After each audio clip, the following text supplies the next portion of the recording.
Now this is a story all about how my life got flipped, turned.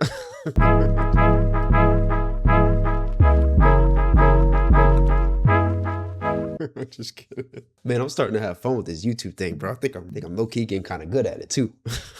Man, I want to tell y'all a story, bro. So there's a lot of things that have happened in my life, specifically with business that I run, that have shaped me into the man that I am today. A lot of stories, a lot of things that I went through, a lot of people I've met, a lot of interactions and awkward conversations that I've had. And I want to share one of those awkward conversations with you today. Oh, but first, let me show you all this real quick. Look at this. One of my customers gave this to me and my crew. Well, we each got to pick our own, and this is the one I picked. And it lights up, bro. That is sick. I'm gonna hang this on the wall. I don't know if I should hang it there and put that one somewhere else, or put this like on that wall or something. I don't know where to put it, but it's pretty cool. I might just hold it like this in every video from now on, or teach Noah how to hold it up. I don't know where I'm gonna put it at, but I think it's pretty cool. All right, so the story that I want to tell you guys today. Sorry about that. I had to respond to a customer for an estimate there, and it's 10:30 p.m. because I be going hard. I be going hard. You have to. You have to. I'm available at all times of night. But let's go. The story I want to tell you about today is one of the worst interactions that I ever had with a customer. This one literally almost caused me to hang it up. And this was early on. So to kind of give you a little bit to make it make sense on the timeline, current moving company that I have, I opened up this year. I believe it was April of this year, 2025. But back in 2023, maybe 2021 to 2023, I had another moving company that I originally started. The first one I started with my brother. And we ran that for like 2 years, and I took a year off because I was streaming full time. And then 2025, I got right back to it. And then that's where this whole kind of channel kind of starts. And present time, now we're here. Back then, I was like 22, 23 at the time. I didn't know a whole lot. I was experiencing a lot of challenges and issues for the first time. And there was one customer that I had in specific that really shook me. And I thought like, yeah, this is not for me. I'm never going to do this another day of my life.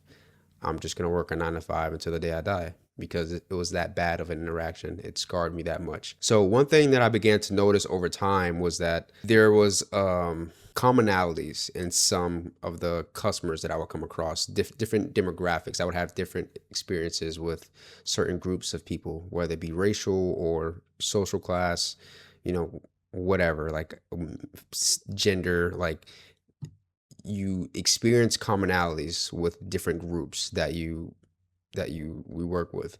And specifically speaking for Black customers, minority customers, but then more specifically Black customers, sometimes I would show up to jobs and people would think I was like 18, 17, 19, and I would be like 23, 24. And I would see their demeanors change because like, oh man, this is a kid. Like, the heck, this kid's gonna move my house. Like, and I would see their demeanor shift because the whole time leading up to me getting to the job, doing the estimate, talk to them on the phone, like setting everything up, my level of professionalism and my composure and everything and my delivery was spot on. Like, I was just really good at it. And I had a lot of Black customers say to me, a white customer never said it to me, but Black customers will say to me, I thought you were white on the phone when I spoke to you. And then I get there and I'm a Black kid with long hair. I didn't have dreads at the time, but I've always had long hair. And I get there and they just be astonished. Like I didn't fit the look of what they thought, who they thought I was. A lot of things that I would experience with Black customers specifically that became an irritation to me was like they would try to like nephew me or like talk to me like I was a son or like family or something like that. And while that itself wasn't necessarily the issue, the things that it came with, like I would experience a lot of customers expect discounts off rip. Black customers specifically would expect discounts off rip. Like I don't know you. You've done nothing to warrant a discount. You don't qualify for any military discount or first responder discount, anything like that. Like you just want a discount because we're both Black. Like, how does that work? I would get that a lot. Actually, I'm too excited. I kind of want to get into the story itself. I wanted to do this whole disclaimer thing, kind of set it up, but I'm just going to get right into the story. The individual that I'm talking about, she was a female, and She was a black lady. She was probably in her uh, late 40s, early 50s, and she had a 13-year-old daughter. And one day, a mover that I had with me at the time, who's a white guy. Him and I show up to do the job, and immediately when I show up, there's a bunch of red flags. The first one was there was a lot more stuff there than she had put on her inventory. So before I show up to any job, I'll get on the phone with the customer and I'll write down their inventory by room so that I know. At the time I was renting U-Hauls, so I needed to know what size truck to get to make sure that I can fit everything that they have. This lady in specific qualified for a 15-foot truck, which was better for me because that was a cheaper truck to rent. I usually didn't get insurance with the 15-foot trucks because I probably wasn't putting much stuff in it. So I was comfortable not getting the insurance. Again, I was moving kind of crazy. But every dollar counted at that point in time. It still does, but more so back then. They were better on gas, and it was less expensive on my part. So if I can get a 15-foot truck, if I felt like I can get away with a 15-foot truck, that's what I was going to get. And she qualified for it based on the inventory that she shared with me. We first pull up to the job site, we go upstairs, greet the customer, we do a walkthrough, make sure everything checks out. Then we go back to the truck and get started. And immediately during her walkthrough, I can see she has way more stuff than she let on. And so now immediately in my head, I'm like, okay, like, how's this going to work? And the crazy thing about it was sometimes, even though that situation sucks and I don't like when that happens, I can still make it work because if they're going 5, 10, maybe even 15 minutes up the road, it's nothing to just make one trip, come back, get the rest, and then make the second trip and be done. But this lady was going an hour away. Actually, she was going an hour and a half away. So obviously a second trip wasn't going to work. So she was being charged by the hour. If I had to go back to make a second trip, then that was just going to destroy her estimate, and it was going to be a bad situation. So I'm already calculating all these things in my head. But where I messed up immediately was right there. I should have told her, man, listen, you have way more inventory than you let on. All this stuff might not fit, right? That's where I should have told her that. But again, I was very green at this point in time. I was eager, I was ambitious. And so I was like, you know what? There's a chance I can get this done. And I pulled it off a lot of times before. So I felt like I could have done it at that point in time. And so we do the walkthrough and boom, we get started. And as we're kind of going, where the truck was parked in front of her apartment, like her living room window, you can see the truck directly from her living room. So she could see like the back of the truck and see the progress we were making inside the truck from inside of her apartment. So every now and then I would come to the house, she would ask me like, hey, how are we looking on space? And like, feel like everything's still gonna fit. Even though she can see the truck, I can't stand getting this question. You can see the truck. Like, you see the same amount of available space that I see, and you see all the stuff that's left in this apartment. Why are you asking me that question? It's like, bro, sometimes people expect, like, they think we're magicians. I can make things fit, and I can play Tetris and do all this cool stacking stuff, and I can have a vision of where certain things need to go to maximize on the amount of available empty space, but I can't make space where there's not space. So if you got 20-foot worth of stuff and I got a 15-foot truck, simple math, you know what I mean? So she kept asking me that because I could tell like she was feeling the pressure of like, dag, I kind of screwed this. But again, I was in the wrong already because I didn't call her out on that. I just kept telling her, yeah, we still have room right now. I'm going to keep working. I'm pretty good at this. So at the time I was overselling, expecting to over deliver, when I've learned now, undersell just a little bit and then, expect to over deliver. Fast forward, time's going by, we're getting towards the end of the truck. I got way more stuff in there than I was supposed to even get in there to begin with. Like half the truck was the inventory, and then the other half of the truck was stuff that she didn't tell me about. The fact that I got the truck full and to begin with, I've already gone above and beyond, but she's not seeing it that way. She wants everything to go because I kind of led her to believe that I could pull that off. Again, my mistake. At this point, we get to the end and there's like a few pieces left behind that I just can't fit into the truck. If I try to fit these pieces into the truck, something's gonna break. We got an hour and a half drive. Something's gonna get bent. Something's gonna get damaged. Like, it's just not worth trying to squeeze this stuff in. Like, it was packed that tight. And the things that we happened to leave behind was a vacuum, a plant, an artificial plant, a fake plant, a small little area rug, and a box with her shoes in them, like her personal like heels and tennis shoes and all that stuff that could have easily fit in her SUV. Nonetheless, lady had an SUV, could have easily put the stuff in the back. Done. I'll meet you at the drop off. Piece of cake. I'm the mover. I'm the one with the truck. So I'm the one getting paid to move this stuff. Again, understandable. So I should have it in my truck, but I've explained to you the whole inventory situation. It just wouldn't fit. All furniture, all important stuff was in there. At that point in time, while we're there, I'm having this conversation with her. Look, we have no more space left. I don't feel comfortable forcing these things to the back of the truck. Can you fit these in your car? And we'll put them in there for you. And she's like, no, it's okay. I have to come back and clean anyways, and return the keys. So, when I come back, then I'll take these things with me. It's no big deal, right? Boom. Everybody's good. I'll meet you at the drop off, right? So we get in the truck. When we start driving, we head to the drop off. Mind you, it's this lady and her 13-year-old daughter, and her daughter's around for the whole thing. Like, they're both just standing around while we work. And so everyone's like a part of what's going on. We get there and we start unloading. Everything's good. Everybody's on the same page. Everything's cool, kosher. We're unloading the truck. Boom. We get to the end, and now it's time to process the payment. So mind you, at this point in time, I'm less than a year, maybe like 6 months to a year invested into this. And I had recently left the job I was working at Publix to do this because business was kind of picking up. I had another part-time job that I would work at like once a week. It was at a community center.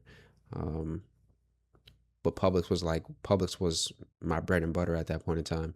And I left Publix to do this because business was picking up. We had consistent work coming in. Like, this is what I was doing.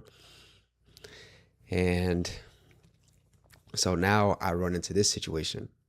So we're done at this point in time. I wasn't comfortable with my movers being a part of the payment process because I was on every single job. So I would process the payment. I didn't want them hearing the numbers that were being communicated and all that stuff. So I would have them go and wait in the truck while I process payment.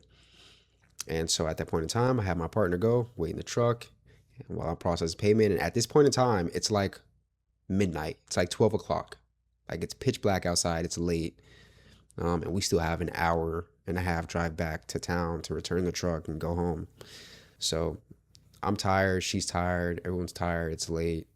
We just finished. Let's process payment, go our separate ways, right? She had a townhouse. A townhouse is like the living room and the kitchen and stuff like that is on the first floor, and then all the bedrooms are on the second floor. So we're in the living room. She's sitting on the couch, and her daughter is standing in the kitchen. Like, not that big. It's like the size of my room. Maybe a little bit bigger than my room. I'm tripping. But it's not that big of an area. So we're all kind of like there. My mover's in the truck. She's sitting on the couch. Her daughter's in the kitchen, and I'm standing in front of her while she's on the couch. And so I'm going over the bill. I'm telling her the total. And if I remember correctly, her bill came out to like $900, something like that. And I was like, okay, boom, this is your bill. And she's like, is that before or after you subtracted the stuff that you left behind? And I'm like, excuse me? She's like, well, the stuff you left behind, like, you know, unless you were still planning to go get that. Like, are you guys going to go back and get that? Or like, how's that going to work? And I'm like, now, mind you, already red flags. Boom, stop. Red flags.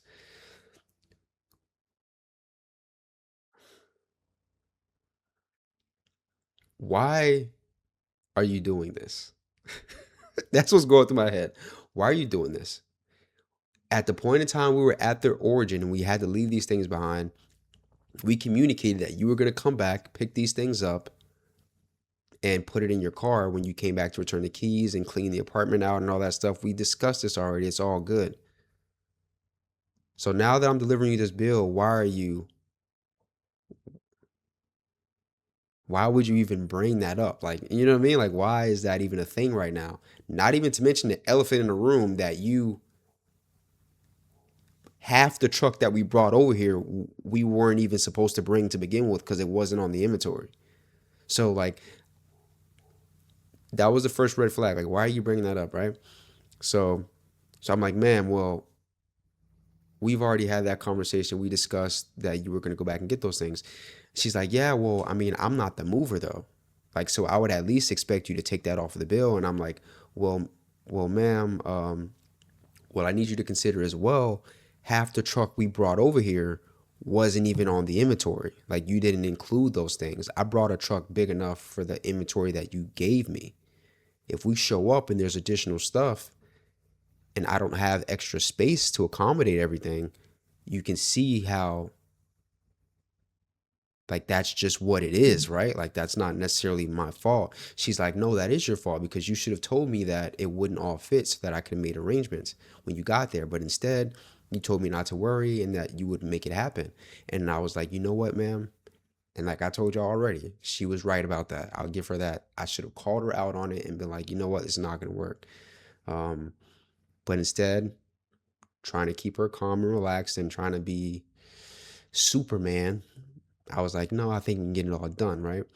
So I'm like, ma'am, you know what? That is my fault. I apologize about that, but I can't go back and get those things because for one, it's an hour and a half drive back, and that would be an hour and a half drive back here to drop it off to you, and then another hour and a half drive back to get home. Like that's you see how that doesn't make sense, right?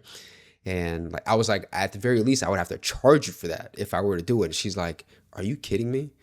And then this is where everything went left.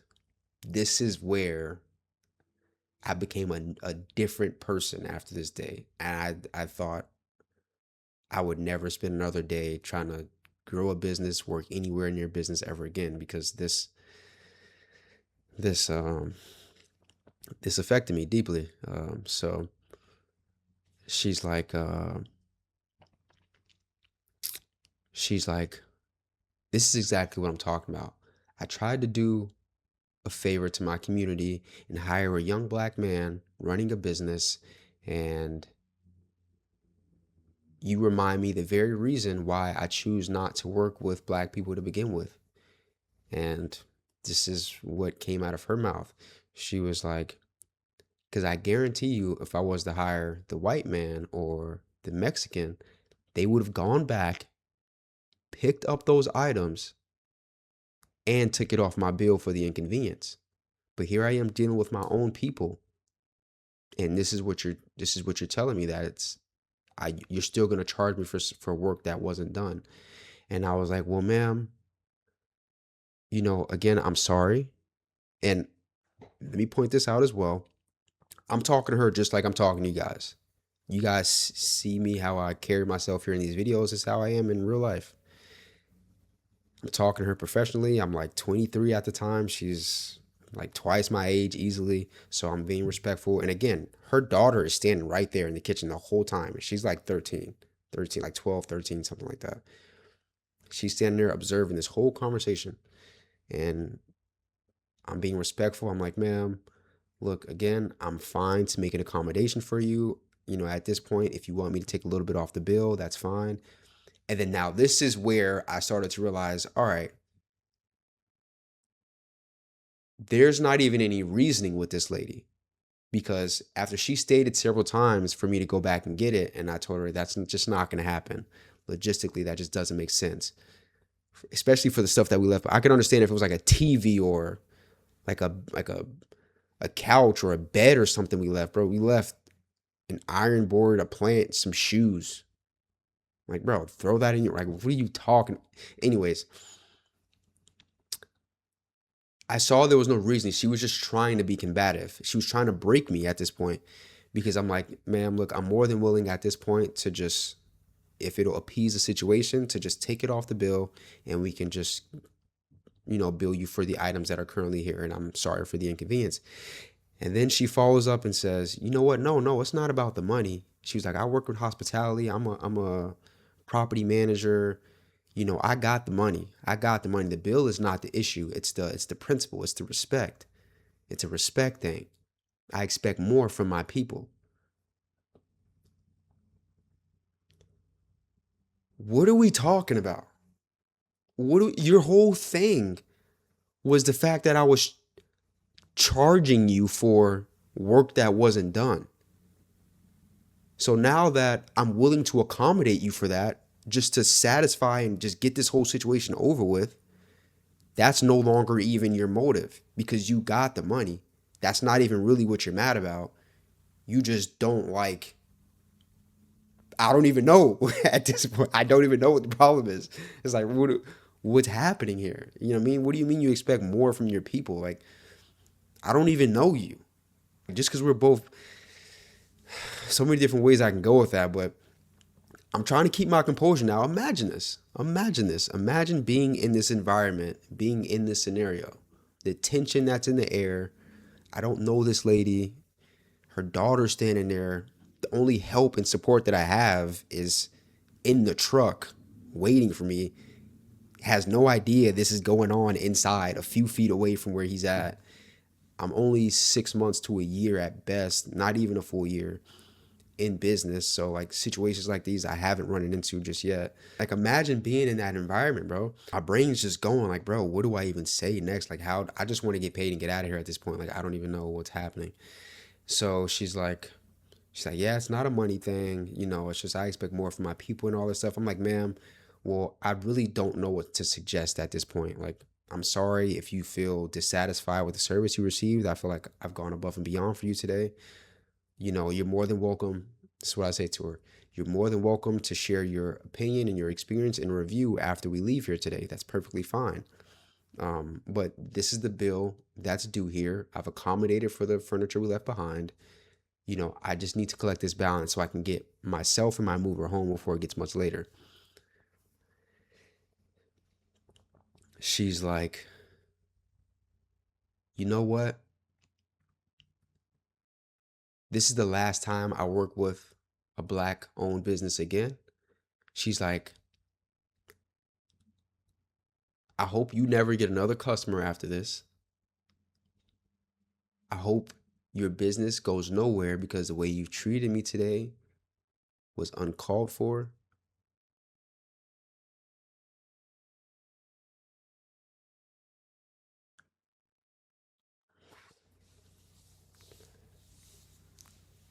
Damn it.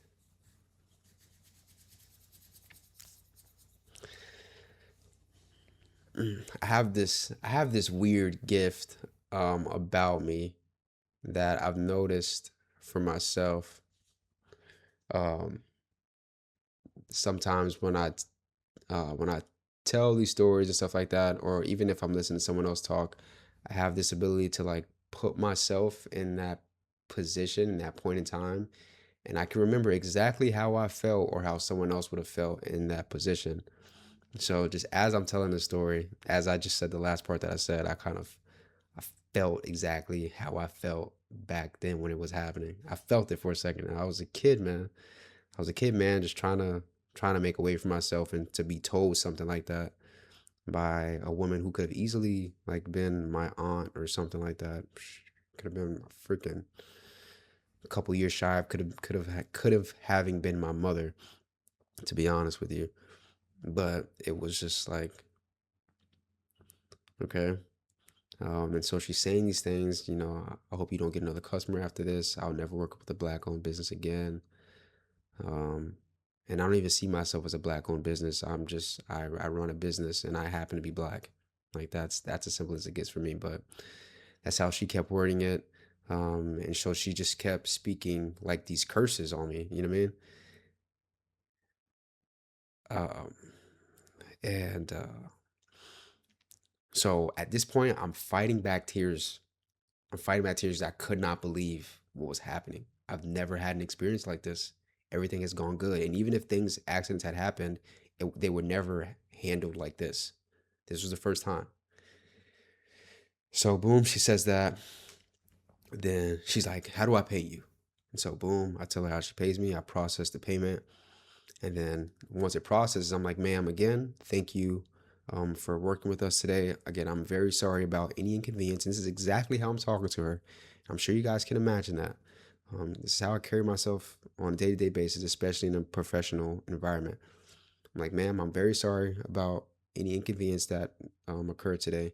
But thank you again for working with us. And I hope you enjoy your new home. And I reach out to shake this lady's hand. Again, she's sitting on the couch. I'm standing up in front of her. Her daughter is a few feet away, right there in the kitchen, watching all of this happen.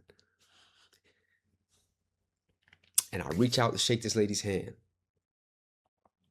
She's sitting down. She looks up at me. Get your hand out of my face and get out of my house, is what she says to me.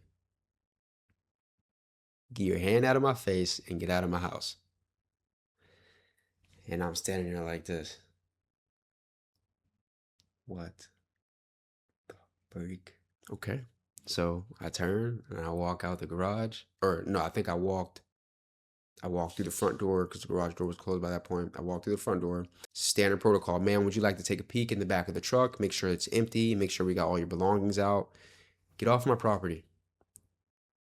Slams the door in my face. Boom. And I'm standing there like, I don't even know what to think. I don't know what to think. I don't know how to feel. All I know is like, bruh,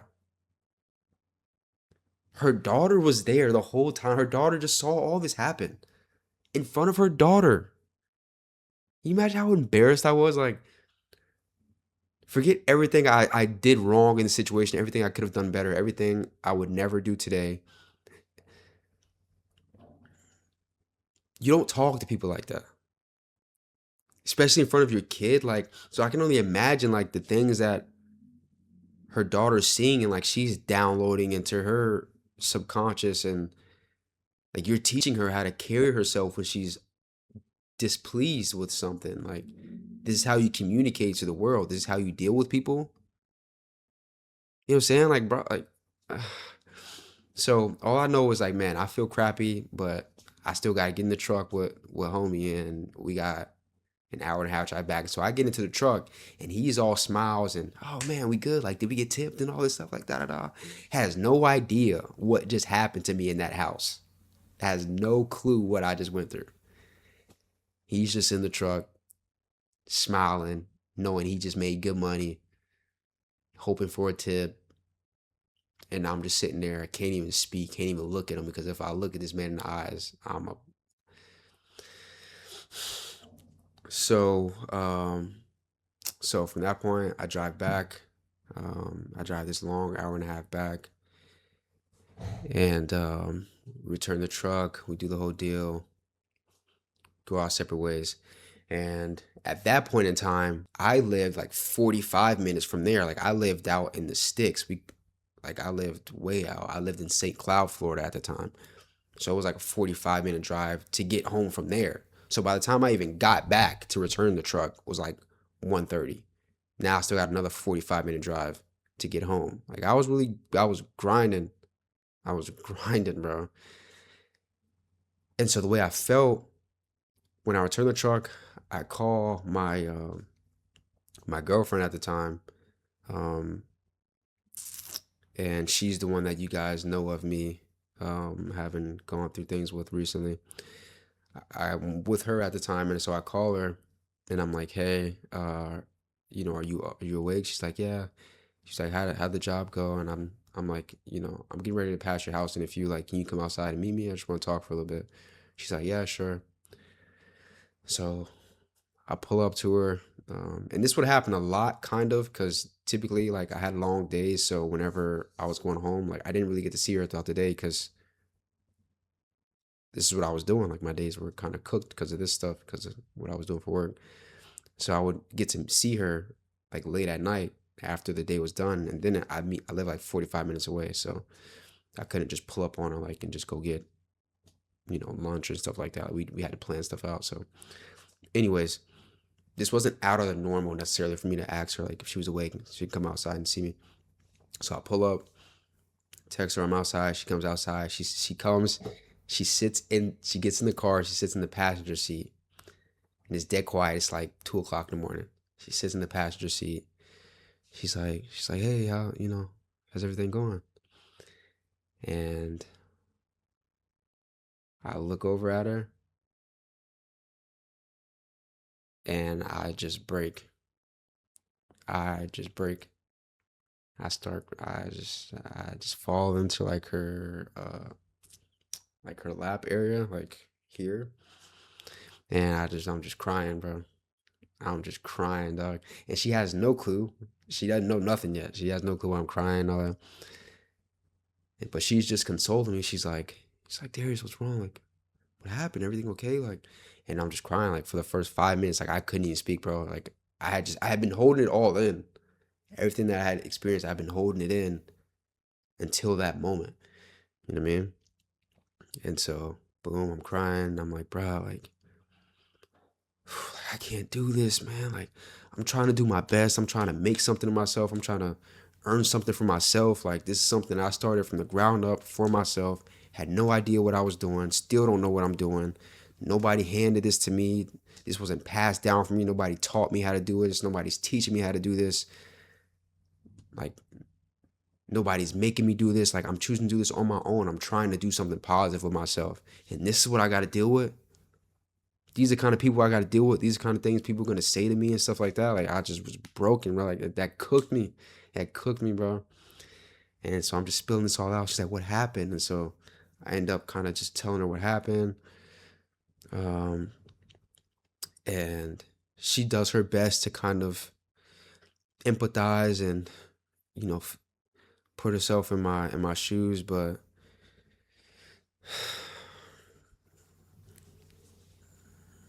certain things like that, without having lived it, like, you can only really relate to a certain extent. You know what I mean? So she did the best that she could in that moment, I would say. And I appreciate her for that. But it was just a lot. And so, after a while or so, I say my goodbyes with her and I drive back home. And from that day forward, I made a vow like to even never work with black customers again. I was like, man, I'm not working with black people. Depending on what the name is, like when the lead comes through, depending on what the name is and all this stuff, like it's gonna tell me if I see a Johnson, if I see a Jones, a Jackson, it's done. I'm not working. I'm not working with them. Um, no, I'm just being silly, but I had really made a vow though to not work with black people. That was real. I remember I actually said that to myself. I was like, bro, I'm not doing it.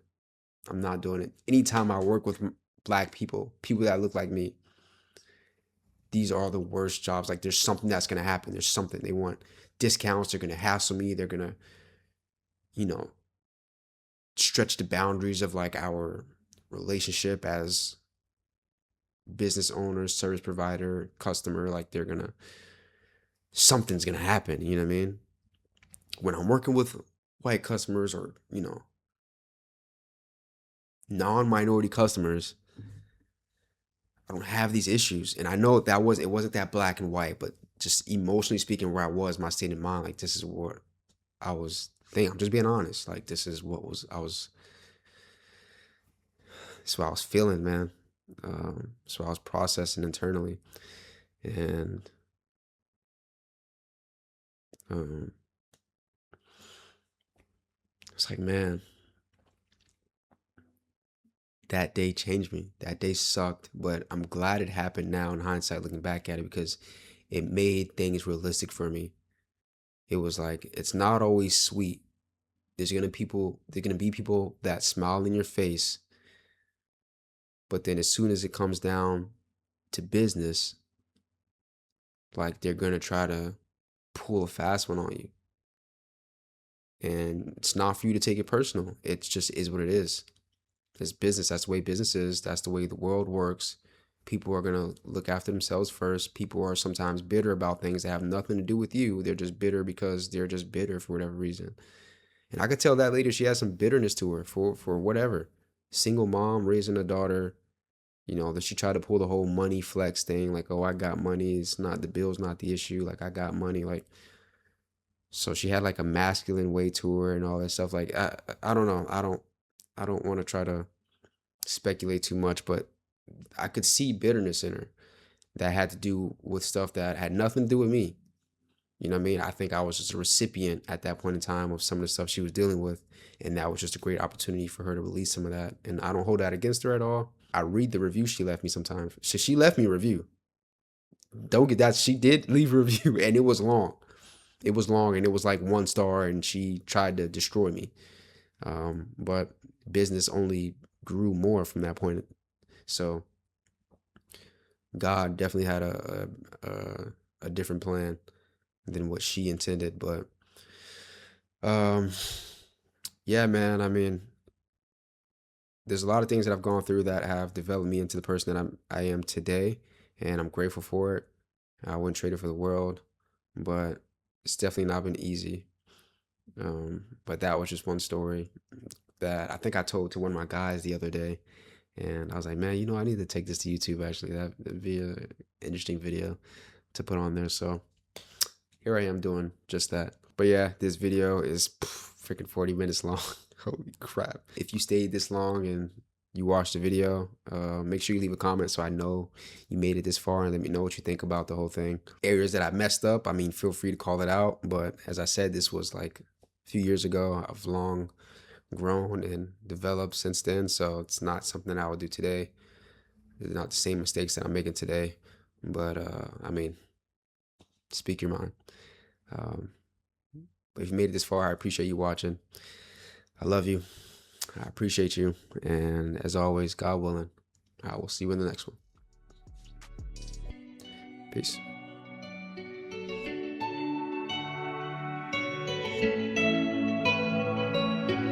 No RP, no vices making me whole. $1,000 Pico, ice is making me froze. Oh, I'ma need more, put it on my people. Oh, I'm sweet soul, money, what you want me to do? I got nothing to lose. Why you wanna be cool? I was down when it was you. Yeah, they only fuck with you when you got numbers behind your name. Started loving you, and now you only want me for fame.